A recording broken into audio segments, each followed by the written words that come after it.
Hello, everybody. So today I want to talk about two unloved neo-brokers with very low valuations. And these two neo-brokers just reported their earnings recently. And these brokers are eToro and Webull. And investors will have reasons to dismiss them right away. Some people will dismiss Webull right away because there's been some Chinese tie with some founder back in the day, a Chinese investment, and some people just have a blanket anti-Chinese stance where no matter what, they're not going to buy Chinese stock, so they dismiss it, and so we have Webull, who in my view is just way too cheap. The other one is eToro. Some people will dismiss eToro, mostly because eToro is not very famous in the US. eToro does most of its business in Europe and in the UK. And so they'll be quick to dismiss it as well. But I want to call your attention to these two stocks who, in my view, reported earnings that were just fine. Yes, Q1, there's been a bit of a slowdown, a little bit less trading. You know, we kind of had a mad March. If you remember the month of March, you know, lots of people got liquidated. Nobody kind of expected this Middle East tension. So the Q1 kind of shows a bit of a slowdown. But these companies tend to have spotty revenue, you know, high, low, quarter after quarter. But over longer periods, they are growing super fast. Over a longer period, they're growing super fast. Over shorter periods, the revenue is kind of all over the place, which makes them even more complex to analyze. But here's the one thing I don't understand. So you can see this is Robinhood's valuation, again, updated number. We're at a 0.54. Robinhood, out of all of the fintechs and neobanks and neobrokers that I have, and I included SoFi, I include Nubank in there, Robinhood is the most expensive of them all. Robinhood is actually quite expensive when you have businesses. Webull is perhaps the closest quote-unquote copycat to a Robinhood, who's trading much cheaper, namely 7 times cheaper than Robinhood. And so does it make sense, right? And if you look at eToro, depending on how you look at, it could be trading, you know, between 3 and 5 times cheaper, and that's of course on a size adjusted basis. You know, my metric here is EV over GP over revenue growth. It takes into account their gross profit relative to their enterprise value and relative to their revenue growth. And so this is my spin on the PEG ratio of Peter Lynch, right? But I use gross profit instead of using earnings because I think gross profits represent best the earning potential of a firm. So anyways, let's talk with eToro. Let's begin with eToro. eToro is very cheap. One of the tough things to distinguish, to figure out about eToro is that there's very little analyst coverage. And so, of course, my spreadsheet is going to be very sensitive to next 12 months revenue growth. I put it at a very conservative 20%, very conservative 20%. You can see when you look at the quarterly net contribution breakdown, you can see it is quite spotty, with sometimes some quarters breaking record quarters, and other times having quarters where you have a marked slowdown in the fees and in the revenues earned. But overall, if you look at the business highlights for Q1 for this company, they are growing across the board super fast, growing EBITDA much faster than anything else at 35% year over year. But net contribution is, you know, almost 20% year over year. Asset under administration 15%, 12% in funded accounts. So they're growing the number of accounts, and these accounts are spending more. This is why you have greater net contribution. And you can see the location of eToro is mostly Europe. It's mostly Europe. America is very, very new for them. It's a very new market for them. Asia is very small for them. eToro could be construed as the Robinhood of Europe, at least the way I look at it. And they have a very unique positioning. They do different things from Robinhood. Actually, copy trading is how they got started. eToro is actually older than Robinhood, believe it or not. They are very big in AI. They have a lot of AI models. They have a social media component to their platform, which is not really something you have on Robinhood. And they have a subscription with a cashback debit card, right? This is Europe, so Europe is more of a debit card spot. Debit card contribute 4% back if you invested in stocks. This is actually more attractive than Robinhood's banking app and Robinhood's Gold Card. It's more attractive. So again, this company very little known in the US. And the one thing that makes me like this company even more is this interview. And of course, you should listen to the call and see how the business is doing. But I highly recommend this interview of Yoni Asya, who's the founder of this company.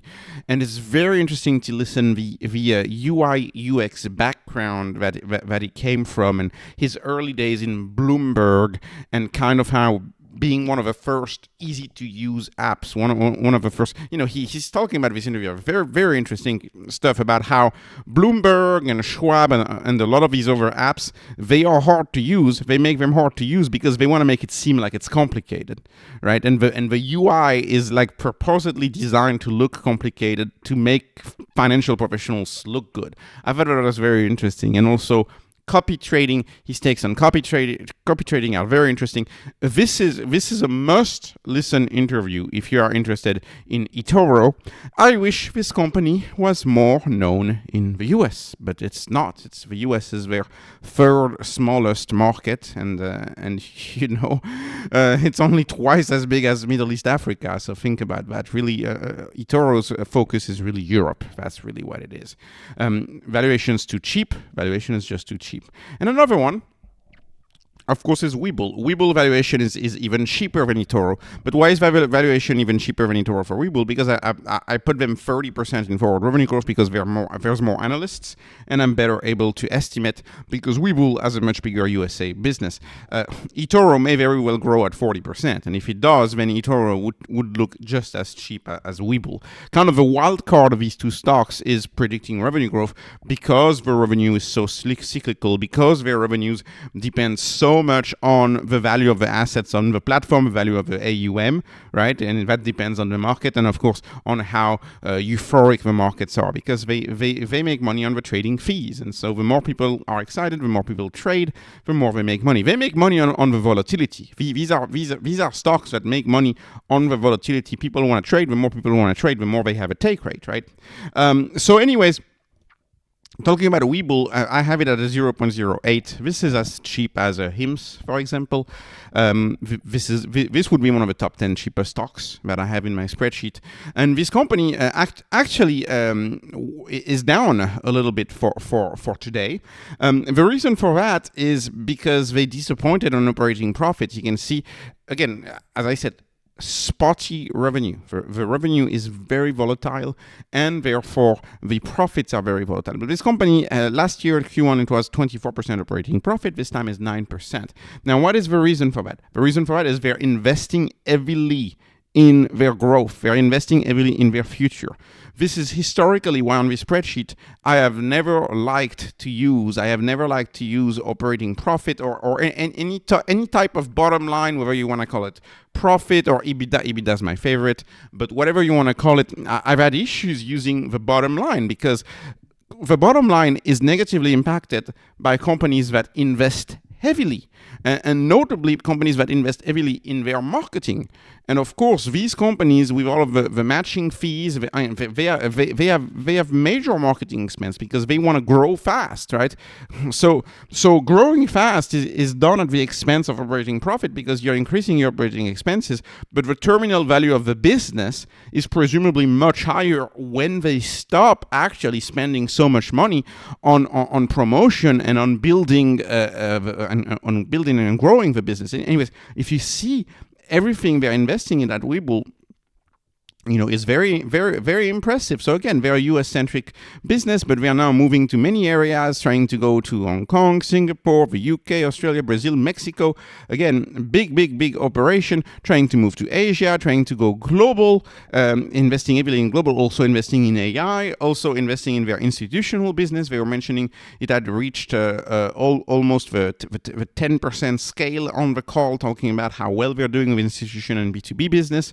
And this is a tailwind for them. Interesting tailwind, of course, for Robinhood too, but I didn't see Robinhood discuss it as much, is the end of the pattern day trader rule on June 4th, which should be very bullish for them. So the pattern day trader rule, if you know, it limits to 5 trades a week. It limits accounts with less than $25,000 to 5 trades a week or something like that. It's very restrictive.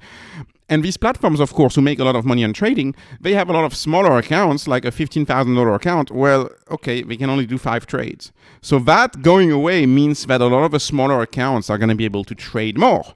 Hence, the money will oscillate more. Hence, they will earn more fees. So CEO pretty bullish here about the end of a pattern day trader rule. Of course, this should benefit US-centric businesses like Webull, right? Much less eToro. eToro is only 10% US, but it should benefit Webull, and it should benefit Robinhood as well. But the difference here, of course, is that Robinhood is still trading at a pretty high nosebleed valuation, and that's not the case for Webull. And that's not the case for eToro. And lastly, icing on the cake for Webull is that 100 million share buyback.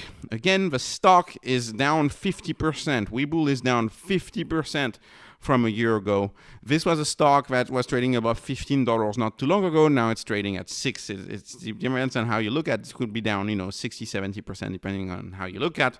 For a company which in my view is firing on all cylinders, just the market is upset, they spend a little more on their growth, they spend on their marketing, they spend on their operations, they spend on their R&D to expand internationally, and the market is very short-sighted. It wants profit now, and this is why it has punished Webull. But as far as I'm concerned, I find these two unloved neo-brokers, whether it's eToro for European exposure or it's Webull for US smaller US exposure, I find them too cheap in light of where Robinhood is trading, and that's why I'm interested in both of these. I like both of these. So, anyways, this was not investment advice. This is not financial advice. This is only entertainment. I'm hoping you were entertained. Please like, please subscribe, follow me on Patreon, follow me on X. Thank you for watching, and have a wonderful, wonderful day.